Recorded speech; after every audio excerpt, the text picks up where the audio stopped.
Hey Geek, so it wasn't too long ago that Panasonic just announced the new camera, the Panasonic Lumix S9, and now a few weeks later they have yet another release, and this one is a pretty big one.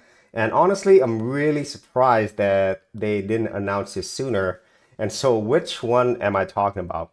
But the camera that I'm talking about here is the Panasonic GH7. Now, I myself have never had a GH camera, and as a matter of fact, in terms of the cameras that I have now, it is the Panasonic G85, which is what I'm shooting with right now.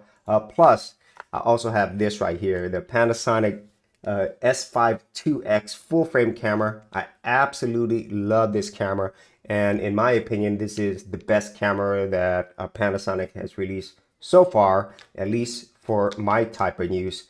And so with them releasing the GH7 and the S9 pretty much near the same time, well, I have some thoughts on that. So let's go ahead and first start off with the Panasonic GH7 because this one is a big deal.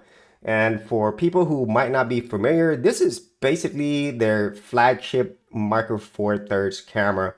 And this is something that honestly, this should have been the GH6 in my opinion.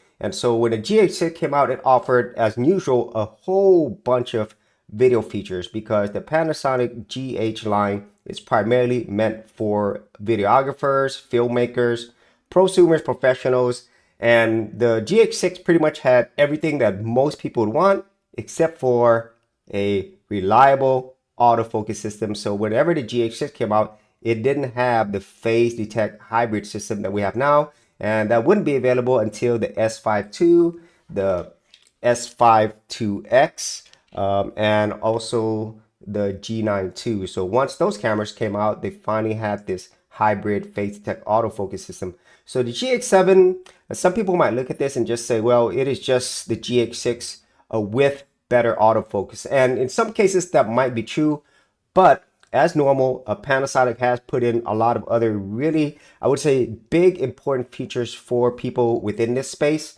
The first thing that they're offering is this 32-bit float recording. And the example that I've heard many times is it's basically like raw recording, but for audio. So by having this 32-bit float recording, you don't have to worry about your audio. You could always fix it later because of the way that it is made. And you don't have to worry about it clipping or anything like that. As far as I understand, this is going to be the best audio that you're going to be able to get internally because previously, in order to get a 32-bit floating, at least for cameras in this price range, you would have to get some type of separate device. But in this case, it has it built in. And then another thing that it has built in, which is a first, is Apple ProRes raw recording internally up to 5.7K 30p. And so this is definitely a huge thing for filmmakers who do a lot of work using raw workflow. And now you could do this internally. So this is something that has been available on Panasonic cameras, you know, even with the S5 IIX, where you could actually do raw recording externally. The S5 II could do it. And I don't remember the G9 II could do it as well, but this is a big thing because I think this is the first camera at this price range, very similar to the 32-bit float, that allows you to do this internally. And then another thing is this whole ARRI log C3 recording. So this is an upgrade that you have to pay for. So for people who want to have this ARRI log C3, I'm not familiar with this, this is available. And then other things that it has is basically what was available with the GH6. It has exactly the same body. And because it's using the same body, you can use all the same accessories that you had before with the GH6, which is important. And this one, in terms of the sensor, it looks like it's going to be using basically a modified version of the G9 II sensor. It's still going to have the 25 megapixel BSI or backside illuminated sensor. So if you did love the G9 II, then you're going to love this one. And this one's also going to have additional improvements. And here is the big one that I think a lot of people who love Panasonic have been waiting for, is this phase detect hybrid system. So finally, we have this in the GH line. And once again, I wish this was available in the GH6, but probably at the time they were developing the GH6, it wasn't available yet. And there's many other things here, including real-time LUT. So this is a feature that was introduced in the S5 II, S5 IIX, And then with the S9, it brings it to a whole nother level, making it a lot easier. And now it is available on the GH7. And so it's going to work in tandem with the Lumix Lab app. And it also has the Frame IO stuff, live streaming. So there is a lot here for the GH7. And I kind of feel like for people who are Panasonic GH users, they're going to absolutely love this. And from everything I've seen, this is probably going to be the best Micro Four Thirds system out there. And even if it wasn't Micro Four Thirds, with all the video features and also now the audio features that it's providing, there is no camera at this price range that currently offers this. And then we go to the actual price itself. How much is this going to cost? Well, the GH7 is going to be the same price as the GH6 whenever it was released. It's going to be $2,197, or basically $2,200 US for the body alone. And then if you want it with a 12-60 lens, which is the Leica Vario right here, Leica DG, it's going to be about $2,800. But then you might be thinking, wow, that's pretty expensive for a Micro Four Thirds camera. Well, yeah, if you just compared the price, you know, if you were looking at something like the G9 II, you could get this whole bundle for around $1,900. And then if you went over to the full frame one, this is where I think a lot of people are going to be wondering, why buy this whenever you could get a Lumix S9 at $1,500, which I would say isn't comparable because this is really targeting different markets. You might want to look more at the S5 II, which is $1,800, and more specifically the S5 IIX, which is the camera I have, which is currently at $2,000. And this one's going to be the closest right now in terms of a full frame camera versus the GH7. But what we're really waiting for is the next evolution of the S1, and more specifically the S1H. So this was the flagship for Panasonic's full frame line, and it's going to more than likely match the GH7 in terms of video features and then some.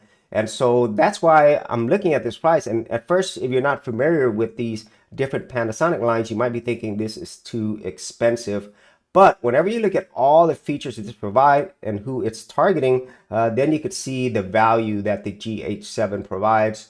And in my opinion, I kind of feel like, you know, for Panasonic, they're doing something that I feel they should have done a long time ago. And I think a lot of Panasonic users feel the same way. And I did do a previous video about that a while back where I was talking about, is it too late for Panasonic? And the main thing that was holding Panasonic back, as anybody knows, is having reliable video autofocus. I know I keep talking about that, but if Panasonic were to provide that earlier, then they could have built up their line and just be at a much better spot than where they are right now. Because as anybody knows who have used Panasonic or knows anything about cameras, Panasonic pretty much offers you the most value, the most features, especially when it comes to videos, versus any brand at those price ranges. And the only thing that was missing was reliable video autofocus. And now that they have it, they're going to put it on basically all their cameras going forward. I don't see an instance where they're not going to use it. And because of that, they're going to be able to basically grow their user base and pretty much play catch up. But at this point, it's going to be really hard because I think right now, Panasonic has a market share of around 4%, maybe 5%, and Canon and Sony dominate. And so in this case, I'm not saying it's impossible, but I think with what Panasonic is doing right now, they might have a really good shot at maybe overtaking Nikon or even Fuji and getting that #3 spot. Because as far as cameras and features goes, honestly, I think Panasonic right now gives you the best. Especially at these price ranges. I really feel for the vast majority of people out there, they're going to be offering the most for your money. And now that they're offering this in every single line of their cameras, and then once they get this to the S1 and S1H, they're going to have every segment covered, from the kind of entry level, prosumer level, all the way to the professional level. Panasonic will have this covered, and now it'll have that reliable video autofocus. So this will be very, very interesting. I really feel the GH7 is going to be a really amazing camera for a lot of people out there, specifically for those who were already using the GH line. And then for everybody else, people like myself, I think it's going to be really exciting. And what I'm waiting for now is basically a compact version of the GH7 or G9 II.